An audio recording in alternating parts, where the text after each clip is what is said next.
Bonjour, aujourd'hui je vais vous présenter mon système d'organisation personnelle réaliste. Nous sommes Alexia Ferrantelli et Cédric Watine et vous écoutez Outils du Manager, le podcast sur le management en français le plus écouté. Bonjour Alexia. Bonjour Cédric. Alors, de quoi tu nous parles aujourd'hui ? Alors je vais te parler d'un système d'organisation personnelle efficace qui résiste au chaos et au temps tout en permettant d'atteindre nos objectifs prioritaires. Waouh, intéressant. Ouais, personnellement, c'est vraiment un domaine sur lequel je réfléchis depuis très longtemps. Tu sais que le temps, pour moi, c'est un domaine fascinant. On en a parlé dans le podcast sur les principes de management déjà. Mais ce qui me passionne avant tout, c'est de transformer cette théorie du temps en outil bien concret pour nous aider à mieux vivre notre vie professionnelle, voire personnelle, parce qu'en fait, les deux sont liés. C'est vraiment un sujet important. Et c'est un sujet qui intéresse absolument tout le monde. Ouais, c'est clair. En fait, on est tous concernés par le temps qui passe. Et pour confirmer ça, en fait, dans le concret, c'est que notre enquête réalisée auprès des managers, elle révèle vraiment que le premier problème qui est cité, qui arrive vraiment en premier de la liste, c'est le manque de temps. Et d'ailleurs, on consacre le début de la formation sur le management, le manager essentiel, à parler que de ça. Le début, c'est que sur le temps, c'est-à-dire comment j'organise mon temps, parce que tout part du temps. On ne peut pas gérer le temps gère tout seul, il n'y a pas besoin de nous pour se gérer. Et en fait, quand on dit gérer son temps, c'est gérer son activité, c'est faire des choix, faire en sorte de bien utiliser notre énergie, etc. pour atteindre nos objectifs. Et puis, tu sais, la série de podcasts qu'on avait faite, et d'ailleurs tu avais fait des vidéos qui résumaient un petit peu l'organisation personnelle, et ben c'est ce qui est le plus écouté et regardé depuis le début d'Outils du Manager. C'est marrant parce que hier j'ai vu une chef d'entreprise et elle me disait qu'elle avait assisté à une petite formation qui était rapide sur la gestion du temps, etc. Et qu'elle n'avait pas trouvé super. Et du coup elle a re-regardé les vidéos qu'on avait fait à l'époque en disant dis donc que c'était vachement plus intéressant. Votre système, il est vachement mieux que ce qu'on m'avait présenté dans ma formation. Donc voilà. Ah, c'est marrant. Ça fait. Je suis déçu pour elle, mais ça me fait plaisir. C'est peut-être quelqu'un qui va être intéressé par le nouveau système, parce qu'en fait, il y a beaucoup de monde qui retient deux choses chez Outils du Manager. Moi, je trouve que c'est frappant. C'est le 1 à 1 et comment gérer ses mails. Ça, c'est les deux cartons pleins qu'on a fait. Et je suis assez d'accord. C'est-à-dire que pour moi, en fait, c'est les deux pierres angulaires. En fait, Outils du Manager, il y a trois domaines. Il y a le premier domaine, c'est le management. Le deuxième domaine, c'est la communication personnelle. Et le troisième domaine, c'est l'organisation personnelle. Donc, dans le premier domaine, sur le management, en fait, ce que les gens retiennent, c'est le 1 à 1. Malheureusement, ils vont rarement au-delà et malheureusement, ils n'utilisent pas le 1 à 1 exactement comme il faudrait l'utiliser. C'est pour ça que j'ai créé le manager essentiel. Dans le domaine de la communication, on nous parle pas mal du disque. Ça fait un carton parce que les gens aiment bien savoir, connaître leur personnalité, etc. Ce qui est moins évident, c'est réussir à changer leur comportement. Ça, c'est la phase d'après. Et dans le domaine du temps, en fait, ce qui marche bien, c'est déjà quand on leur montre une façon très simple d'optimiser leur temps de traitement des mails. Ça marche très très bien aussi, mais en fait, ça suffit pas. Ça suffit pas. Et en fait, il faut aller plus loin. C'est-à-dire qu'il faut avoir un système d'organisation global. C'est-à-dire que gérer ses mails, c'est comment optimiser notre temps de traitement de mails. Et le 1 à 1, c'est comment donner du temps à nos collaborateurs pour développer la confiance, mais sans se perdre en route. Mais justement, des systèmes d'organisation du temps, on en a déjà. On a aussi fait l'interview sur le système GTD. Donc de quoi il va s'agir là ? En fait, l'approche là, c'est mon approche qui a pas mal changé justement avec le temps, parce que moi en fait, je suis quand même parti du constat que la plupart des systèmes d'organisation personnelle, ils sont basés sur les listes de tâches, ce qui est très très bien.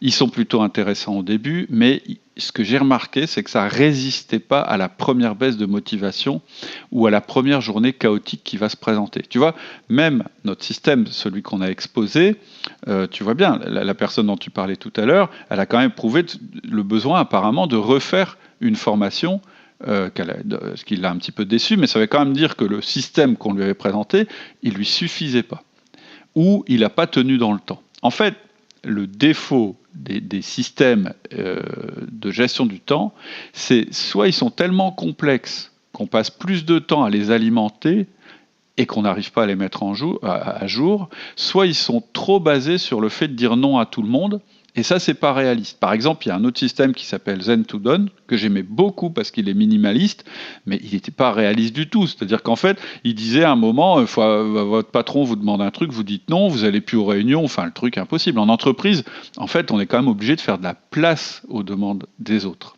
Et en général, ce qui se passe, et c'est peut-être ce qui est arrivé à ton ami, c'est qu'on oscille entre des périodes où c'est le chaos absolu, où on est complètement noyé, notre boîte mail déborde, et puis des périodes où on se dit ah non, ça peut pas continuer comme ça.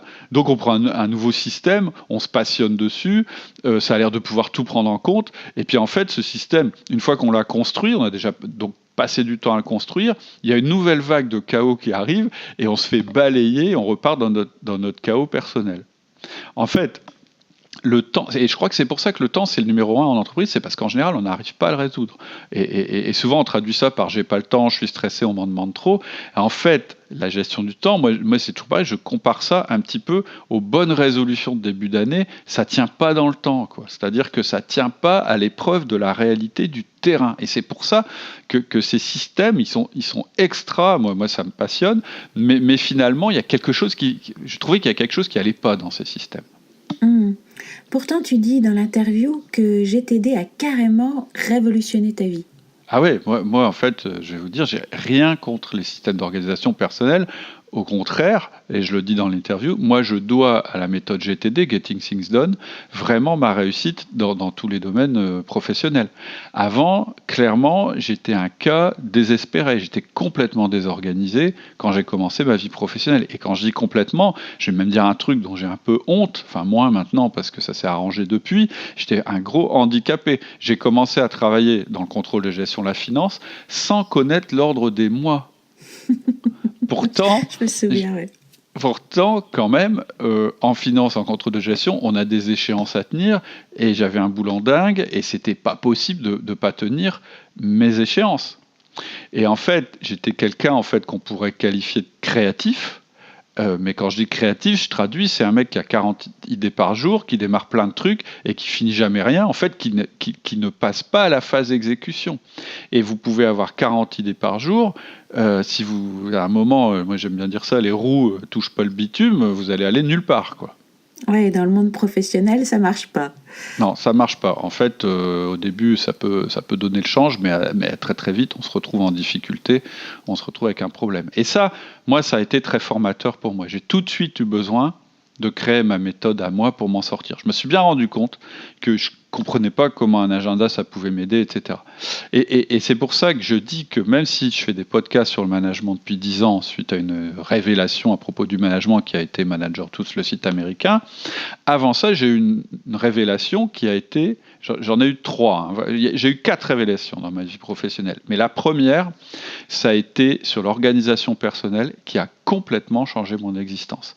C'est vraiment, et c'est pour ça que cette méthode GTD, je la trouve, je la renie pas du tout, mais parce qu'elle m'a fait passer d'un penseur créatif qui, en gros, avait pas les roues qui touchaient le bitume, à quelqu'un qui met les choses en œuvre. Ça a été le moment pour moi où les roues ont touché le bitume, et ça a été tellement un grand plaisir qu'après, j'ai toujours cherché à améliorer cette manière de gérer mon temps, etc. Et depuis, j'ai jamais arrêté de penser à ça et d'expérimenter sur le sujet. Donc, ma révélation, ça a été vraiment le livre de David Allen qui s'appelle Getting Things Done. Moi, je conseille plutôt la version américaine. Et on a fait une interview il n'y a pas longtemps là-dessus. Et je le redis, je dois vraiment à cette méthode presque toute ma réussite professionnelle et ma productivité personnelle, mon passage à l'action. Mais c'est plus cette méthode que j'utilise aujourd'hui et c'est plus la méthode qu'on a exposée en vidéo sur YouTube et dans les podcasts. Et pourquoi alors ? Parce que j'ai eu besoin de créer une méthode beaucoup plus minimaliste, mais surtout réaliste. Et qu'est-ce que tu veux dire par réaliste ? Alors, réaliste, en fait, c'est en fait une méthode qui tienne dans le temps. Une méthode qui ne soit pas mise à mal à la moindre journée chaotique. Une méthode qui soit super facile d'entretien, entre guillemets. Une méthode qui ne soit pas réservée à des ingénieurs, à des comptables ou à des personnes très, très, très disciplinées ou très, très, très un peu rigides dans leur fonctionnement, mais qui marche vraiment pour tout le monde, pour ces gens-là et aussi pour les autres. C'est-à-dire que, en fait, c'est la méthode qui me permet de diriger mes entreprises. J'en dirige quand même 2, enfin 3. de sortir un podcast par semaine, d'essayer de sortir une formation par mois, mais je vais y arriver. Je pense que cette année, on aura 8 fois, enfin pas tout à fait une par mois, j'ai prévu d'en faire 8, en ayant une vie personnelle équilibrée et riche. Et voilà, je ne suis pas un cas exceptionnel au niveau organisation au départ. J'ai pas une énergie débordante. Je suis pas quelqu'un qui dort 4 heures par nuit. Ça me réussit pas. Je me dope pas. Et j'ai une capacité de travail, en étant réaliste, de travail concentré, de 3 heures à 4 heures par jour. Bref, je suis quelqu'un de normal. Et donc, ce que j'ai voulu dans cette méthode, c'est qu'elle soit réaliste. Les autres systèmes, ils veulent être parfaits. Celui-là, il veut être réaliste. C'est pas la même chose. Il donne le droit à l'erreur. Les autres systèmes, ils sont exhaustifs. Celui-là, il est essentiel. On n'a pas besoin de tout contrôler. Les autres systèmes, du coup, ils sont lourds. Et celui-là, il est solide. C'est un système qui résiste aux intempéries. Et les autres systèmes, ils sont complexes et précis. Et celui-là, je l'ai voulu le plus simple possible pour que tout le monde puisse l'utiliser.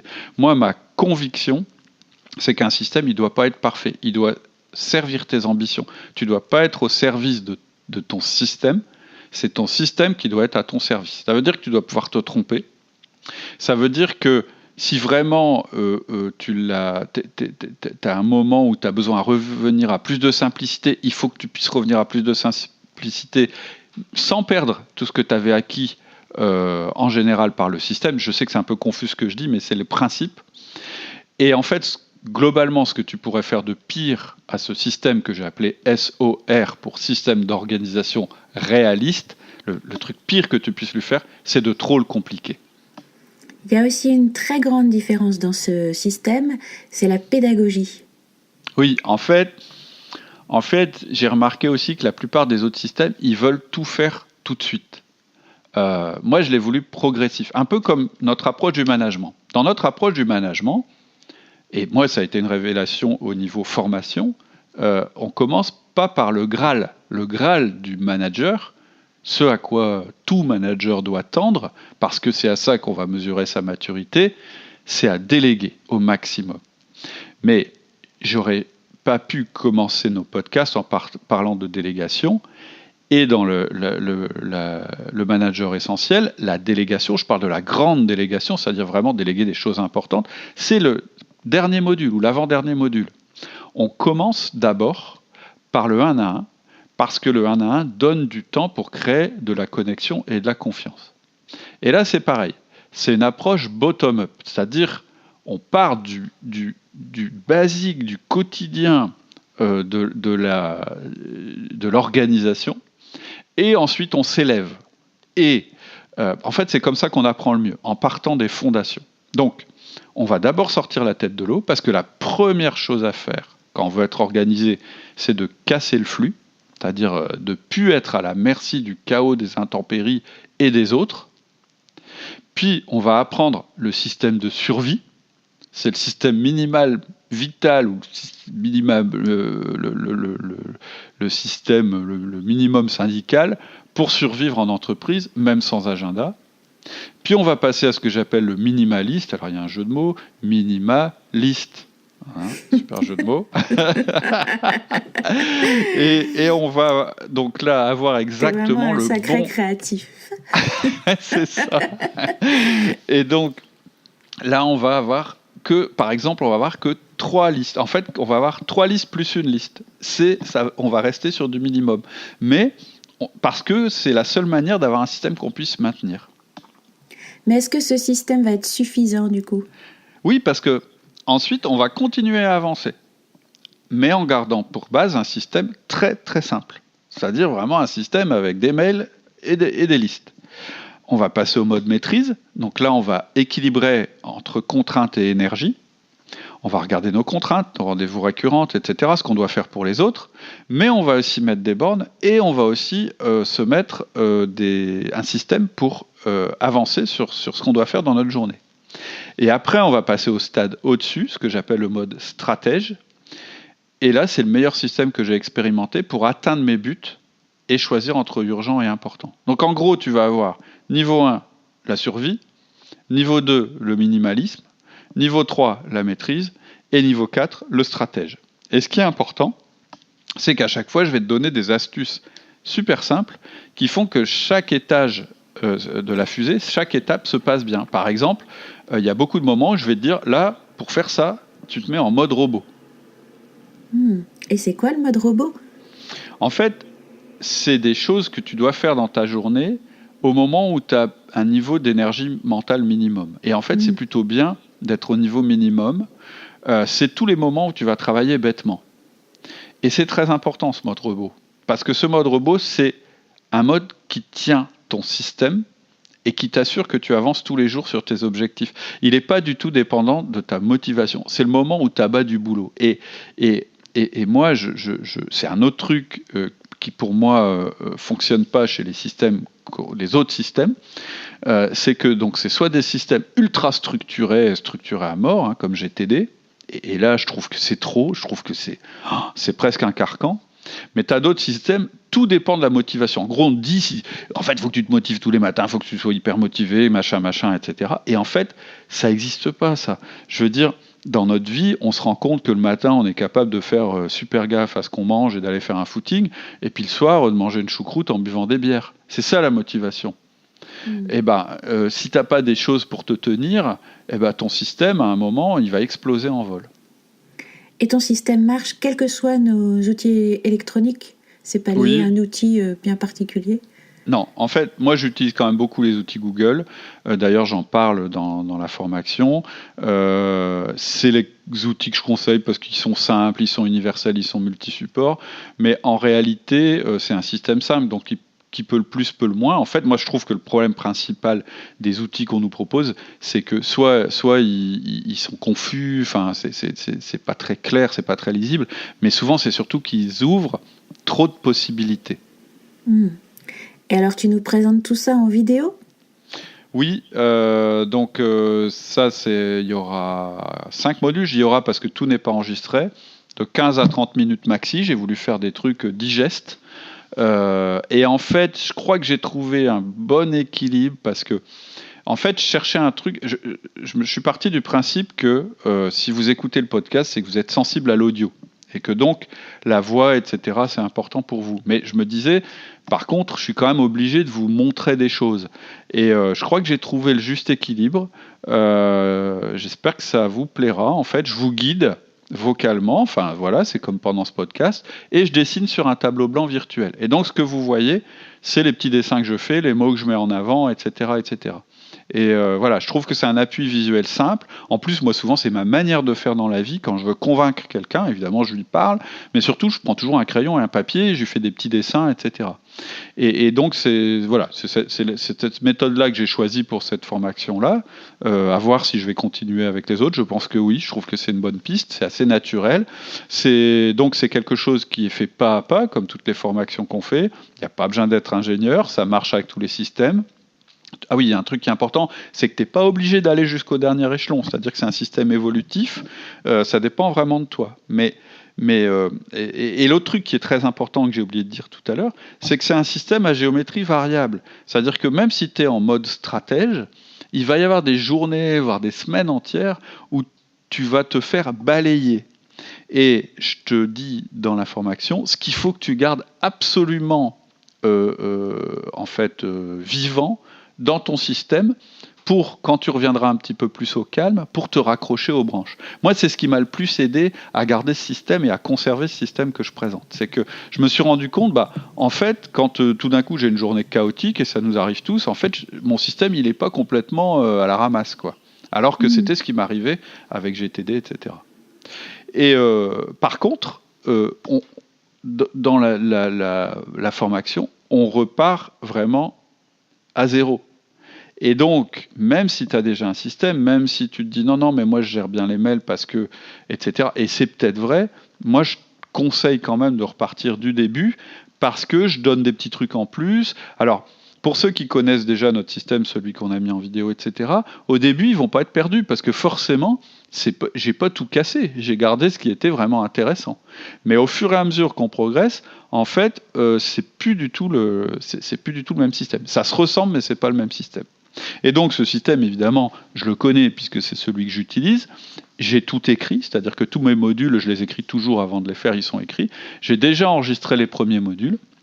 Il me reste à enregistrer les derniers, mais si c'est un lancement, donc si vous vous inscrivez maintenant, vous aurez directement accès au premier module, vous pourrez démarrer tout de suite, et je posterai les modules dans les semaines suivantes. Mais comme on est en lancement, pendant cette période, je vais vraiment démarrer avec un prix qui est très bas, puis au fur et à mesure, pour récompenser les premiers qui vont me rejoindre, j'espère que vous serez nombreux, et au fur et à mesure que je vais poster les modules, progressivement, je remonterai le prix. Et puis, ce que j'ai pas dit, c'est que pendant la formation, s'il y a un truc qui est pas clair, ou si vous avez une question à poser, etc., je répondrai évidemment aux mails, je réponds absolument en priorité aux mails des gens qui suivent les formations. C'est un petit peu normal, c'est des gens qui s'investissent et puis qui nous permettent d'avancer. Donc, au début, c'est ce que je dis, ça va ressembler à la méthode dont on a déjà parlé ici, comment sortir la tête de l'eau, comment gérer nos mails, puis on va progresser pas à pas. Voilà. Donc, je mets le lien en description de ce podcast. Vous allez trouver le lien, alors ça dépend de votre système de podcast, mais en cliquant dessus, vous arriverez sur la présentation, peut-être une présentation un peu plus détaillée que ce que je viens de faire, et puis vous pourrez, si ça vous intéresse, nous rejoindre dans cette formation qui s'appelle le nouveau système d'organisation réaliste. C'est super, ça donne vraiment envie. J'avais aussi une autre petite question. Ouais. Est-ce que pour ce module-là, est-ce qu'à la limite, c'est pas intéressant aussi pour des gens qui ne sont pas managers ? Si, complètement. Complètement.